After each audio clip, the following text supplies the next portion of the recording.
اب یہ اس کا کلیئر ہو جانا چاہیے کہ بھائی کر سکتا ہوں۔ اگر امام نے بھول کر بغیر طہارت کے نماز پڑھا دی یا نماز کی کوئی شرط یا رکن ادا کرنے سے رہ گیا تو امام کیا کرے؟ امام نے اگر بلا طہارت نماز پڑھائی یا کوئی اور شرط یا رکن نہ پایا گیا جس کے اس کی امامت صحیح نہ ہو تو اس پر لازم ہے کہ اس امر کی مقتدیوں کو خبر دے جہاں تک بھی ممکن ہو، خواہ خود کہے یا کہلا بھیجے یا خط یا کال وغیرہ کے ذریعے سے، اور مقتدی اپنی اپنی نماز کا اعادہ کرے۔ یہ امام اعلان کرتا رہے، 2-3 نمازوں میں امام اعلان کرے گا، اور جو حضرت جس کو ہوئی وہ کہہ دے گا بھائی جو نہیں آ رہے ان کو بتا دے، یعنی کہ اپنا کام پورا کر لے گا، پھر مسئلہ نہیں ہوگا۔ دکاندار آدمی کی امامت کا حکم۔ اگر امام دکاندار ہو تو اس کی امامت جائز ہے یا نہیں؟ یہ سوال، کیونکہ یہ وہ سوال ہے جو عام طور پہ عوام میں اعتراض کر دیتے ہیں کہ یار یہ امام ہے تو یہ کام کیوں کر رہے ہیں، یہ امام ہے تو یہ کام کیوں کر رہے ہیں، کیونکہ وہ سوال جو عقل میں بھی نہیں آتا، بھائی کام تو کر رہا ہے نا، حلال کام کر رہا ہے۔ کہتے ہیں کہ جائز چیز بیچنا اور جائز طور پر بیچنا کچھ حرج نہیں رکھتا، اس کے سبب امامت میں کوئی خلل آئے۔ ہاں اگر ناجائز چیز بیچے یا مکر، دھوکہ، فریب، کذب، جھوٹ، عقود فاسدہ، مثل ربا یعنی سود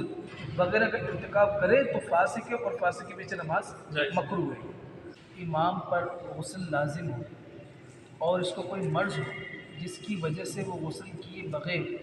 صرف تیمم کر کے نماز پڑھائے تو اس کے پیچھے نماز پڑھنے کا کیا ہوگا؟ یہ سوال ہے، کیونکہ اس کو کوئی مرض لاحق ہے،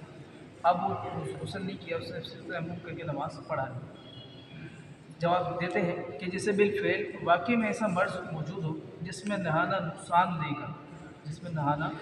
نقصان دے گا یا نہانے میں کسی مرض کے پیدا ہو جانے کا خوف ہے، اور یہ نقصان و خوف یا تو اپنے تجربے سے معلوم ہو، 2-3 چیزیں دیکھی جاتی ہیں، یا تو اپنے تجربے سے معلوم ہو یا طبیب حاذق۔ اب تجربے میں یہ ہو کہ بھائی نہاتا تھا، غسل کر لیتا تھا، جب بیمار ہوتا تھا بیمار ہو جاتا تھا، یہ اپنے تجربے میں آ گئی، ایسا نہیں کہ یار اب میرے کو سردی تو تیز لگ رہی ہے اب کیا کروں، بیمار ہو جاؤں گا، چل بھائی تیمم والا راستہ نا، تیمم والا راستہ اپنا لیا، ایسا نہیں ہے بھائی، تجربے میں تھا کہ بیمار ہو جاتا تھا تو اب تو پھر اس کو اجازت، نمبر پوائنٹ 1 ہے۔ نمبر 2 طبیب حاذق یعنی ماہر طبیب، مسلمان یعنی غیر فاسق، غیر فاسق کے بتائے سے، غیر فاسق بھی مسلمان ہی ہوتا ہے لیکن غیر فاسق کا مطلب یہ ہے کہ وہ باشرع ہو، داڑھی والا ہو، اور بہت سارے مطلب نیک ہو جس کو کہتے ہیں، تو وہ اگر ڈاکٹر وہ بتائے یعنی غیر فاسق بتائے تو اس وقت اسے تیمم سے نماز جائز ہوگی، اس وقت جائز ہوگی۔ اچھا، اور اب اس کے پیچھے سب مقتدیوں کی نماز کیا ہے؟ صحیح ہے، کیونکہ اس کو تجربے سے معلوم ہوا تھا یا پھر ایک اس کو اپنے ماہر ڈاکٹر نے کہا تھا، وہ کون سا ڈاکٹر تھا اس کی کیب ہے، کون سا